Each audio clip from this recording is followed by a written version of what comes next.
New year in Holyrood, and we've just had the First Minister's questions of 2026, which of course is an election year, and lots of campaign rhetoric from the likes of Anas Sarwar. Audit Scotland's report on delayed discharge is damning and should shame John Swinney and the SNP government. It reveals that in the last year, over 720,000 bed days were lost to delayed discharge.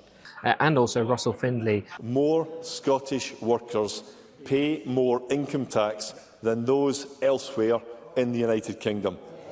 Yet John Swinney falsely accuses me of misleading Parliament when I state this hard fact, and then he doesn't correct the record. Taking on John Swinney in the Holyrood Chamber earlier today.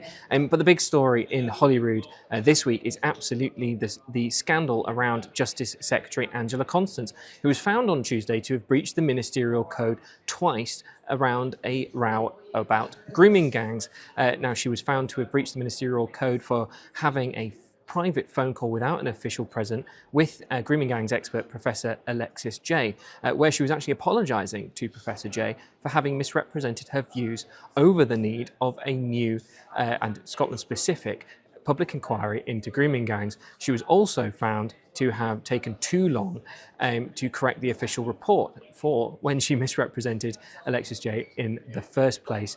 She was, however, saved by John Swinney due to the Ministerial Code Advisors, the independent group of three who tell John Swinney what to think about breaches. They ruled that the breaches were inadvertent and therefore she's kept on her job.